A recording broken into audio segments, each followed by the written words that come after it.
Alright, YouTube, so I'm going to hit you guys with what seems to be a bit of a controversial statement.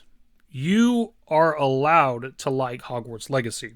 There's been controversy surrounding this particular game more or less since the reveal of it, and really the only reason there's any controversy at all, at least to begin with, is because of J.K. Rowling, who of course created the Harry Potter franchise, and she's proven herself to be, in the last, I don't know how many years it's been now, a piece of shit person with transphobic statements and like writing in some sort of like turf wars essay or something. I haven't kept up with a lot of it, but I've heard the stuff, people talk about it and everything like that. But regardless, J.K. Rowling's a piece of shit, so people don't want to support this game or think that supporting this game is transphobic. Just because you buy a product from somebody that is themselves transphobic doesn't mean you agree with their ideologies or anything like that. That's just simply not how that works. That is objectively, factually wrong. Now, is it true that J.K. Rowling would get royalties from people buying this game? Yeah, and if you want to boycott the game for that reason alone, that's perfectly fine. If you just don't want to give J.K. Rowling your money, I completely understand that. But to say that people buying this game agree with the things that J.K. Rowling says and does is just frankly fucking stupid. Like, how far do we go with that concept? Because when it comes to something like, I don't know, your cell phone, your laptop, your tablet, your PC, your gaming system potentially, I don't fucking know, those are often made with slavery in like third world countries, oftentimes childhood slavery, right? So does that mean that by you owning a cell phone, like 50% of the phone batteries in this world are made with child slavery, does that mean that you support child slavery? Of fucking course it does not. I mean, like, every little thing that we do in our everyday lives has some sort of malicious something behind it somewhere, whether it's the food that we consume, the technology that we use, the cars that we drive, the goddamn fuel we put in our cars, etc., etc. And does it mean that you support these things that go into making these products? No, because of course it doesn't, because why would it? But ultimately, when it comes to the game itself, Hogwarts Legacy, for a lot of people, they're not, mired in the controversy that is the Harry Potter franchise, J.K. Rowling, all that other stuff, right? They just want to play this game. This is just a childhood fantasy fulfilled. Even for myself, somebody that's not even a Harry Potter fan these days. Growing up, of course, I was the perfect age for when this shit came out. I watched the movies as they came out every so many years or whatever. I read a couple of the books. Wasn't much of a book kid growing up, but I was into the franchise. And as I've gotten older, I just don't even really associate with the franchise at all. But there's one thing I always wanted growing up, and the same thing for a lot of people out there, is a really good Harry Potter game. And that's just really all that is. That's the only reason I would buy this game. As a kid, I always wanted a Harry Potter game that allowed you to explore Hogwarts. My friend actually let me borrow his copy, I think it was Harry Potter and the Sorcerer's Stone, right? For Game Boy Color. That's how old I am, goddammit. It's honestly a pretty cool game for its time, and I believe it actually did let you kind of explore Hogwarts and the surrounding area, but obviously very limited by the technology. It actually had turn-based combat and stuff, which is actually pretty cool. It's like a hidden gem of a Game Boy Color game back in the day. But it was essentially like a blueprint for what I wanted on console at the time. Like that game, but on high quality technology. A big open world 3D Harry Potter game, and that's what we're finally getting all these years later, right? So while I'm not a Harry Potter fan personally these days and haven't been for quite some time, this is still a childhood fantasy fulfilled for me. That's literally, again, the reason why I would buy or support this game. It's no different than, the fucking Pokemon franchise. Everybody's always wanted that 3D open world Pokemon game, right? It's always been 2D, pseudo 3D for the longest time.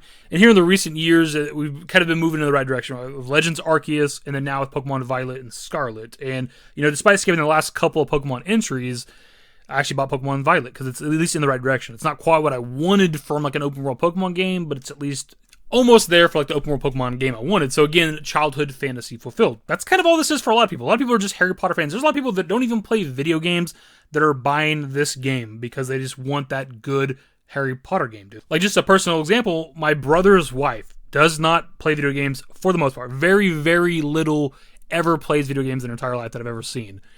And she bought this. She's playing this, right? Because she's a Harry Potter fan. That's all it is, man, for most people out there. Not everybody's involved in the controversies and arguments online and stuff. And to be perfectly clear, there's not a goddamn thing wrong with you not wanting to support this game because it would then in turn support J.K. Rowling. If you just hate her for the things that she said and done, it's perfectly fine, dude. There's nothing wrong. But you don't need to be under every fucking social media post that involves Hogwarts Legacy. Are you transphobic? Do you support transphobia? What are you doing, dude? Come the fuck on, dude. And putting aside the controversy that surrounds Hogwarts Legacy, this game looks fucking amazing. This is probably going to be in the discussions for Game of the Year, potentially. Now, we got some big games coming out, some big hitters. Obviously, Final Fantasy 16 is coming out in the summer and stuff like that. We had Forspoken, which I'm not personally a fan of Forspoken, but I know a lot of people love that game. That'll obviously also be in the conversation for that.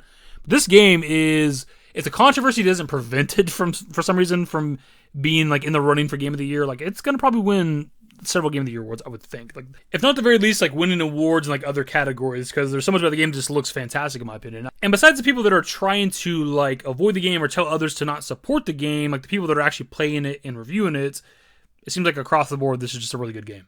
And really, ultimately, when it comes to this game itself, you know, J.K. Rowling has no input on the game, the creative direction of the game, right? Now, again, if you buy the game, you're supporting J.K. Rowling, so perfectly fine if you don't want to do that. But the game itself, I've literally seen people blaming aspects of the game, from naming characters to story elements, like blaming J.K. Rowling, and again, she has no problem. Now, if you want to bitch at the studio for making like racist character names or whatever the case, that's perfectly fine too. And actually, I do want to address one of the characters in the game. There's actually a transgender character in the game whose name is Serona Ryan, and there's people that don't like the name, and they think it's a dog whistle for the fact that the person used to be a man is now transitioned into a woman. But the name Serona Ryan, if you're to shorten that up, would be Sir Ryan, to allude to the fact that we still view them as a man because we don't like trans people because we're Harry Potter, I guess is what they're going with. And look, my dudes, is that possible? Sure, it's possible, but that just feels like a bit of a reach here. Now, if you want to be offended because the Jewish character in the game's that last name is Goldstein or Goldstein, because it's like a very stereotypical Jewish last name, then sure, right? But regardless, when it comes to the transgender character that is in the game, even if the name might have some sort of hidden meaning, right? And we can't ever have a confirmation of that. If you want to think that, you're just going to think that anyways, right? Would it ultimately be a slap in the face to J.K. Rowling to have a transgender character in the game anyways, since she's anti-trans, transphobic, whatever you want to say, right? Like, she doesn't want trans people, more than likely, in her universe or world, and they went out of their way to put one in this game. So wouldn't that be very much anti-J.K. Rowling? Now, I've already seen some people try to argue that the character of Serona Ryan's only in the game as like a forced inclusivity thing, some representation thing right there. Only put the character in there to be like, hey, look, we have an LGBT character. And of course, that is a possibility. But then we're opening up a whole can of worms there, because I've tried to have the conversation before in the past, and typically it's not really received very well. But I guess maybe in this case, because people want to argue that it's transphobic to support this game, but it's okay to then point out, oh, that's forced inclusivity. So that to me just seems very hypocritical, but also this whole entire conversation is, right? The idea that if you buy this product, you agree with its creators' beliefs is itself hypocritical, because then you couldn't do or own anything that you do in your life at all, ever, right? We'd all just be staring at the wall 24/7. You probably couldn't even sleep on your bed. You gotta sleep on the goddamn floor, which itself, the wood that made your floor, or the concrete that made your floor, probably has some malicious shit behind it, so you can't even do that. Go sleep outside. Otherwise, that means that you support deforestation, right? You support them destroying the forests of the world and destroying the fucking ozone. I can't believe it, dude. You're a terrible person. It's just a dumb conversation, my dudes. It's just a video game that people want to play. They're excited because they've always wanted a game like this for the Harry Potter franchise. You don't have to support it. You don't have to be under every little goddamn... Anytime somebody talks about this game, you don't have to put your input in there. And everything's political. It doesn't have to always be political, man. It's just a fucking video game. Let people enjoy their lives, right? Get outside. Breathe some fresh air. Dare I say, touch some grass? Is that a popular thing to say still? I don't know.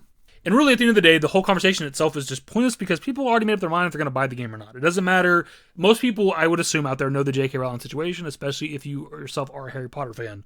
But as soon as they've seen this game, seen trailers for this game, seen gameplay, they knew if they're going to buy it or not, right? Regardless of everything else, they were just going to buy it. So it doesn't matter how much people complain or argue online or call each other transphobic. People are going to buy it if they're going to buy it. So at the end of the day, it is perfectly fine if you want to play and enjoy Hogwarts Legacy. I'm not even a Harry Potter fan, and I'm buying this fucking game because it's a childhood fantasy fulfilled, and you sure as fuck are not taking that away from me. That's the video. Subscribe to the show if you guys are new. Social networks in the description below. Follow me on Twitter, @DavidYT. That's it. Bye. Used to care what people thought, but now I care more, and nobody out here's got it figured out. So therefore, I've lost all hope of a happy ending, depending on whether or not it's worth it. So insecure, no one's perfect. We spend it with no shame. We blow that like Coltrane. We in here like Low Gain or leave it like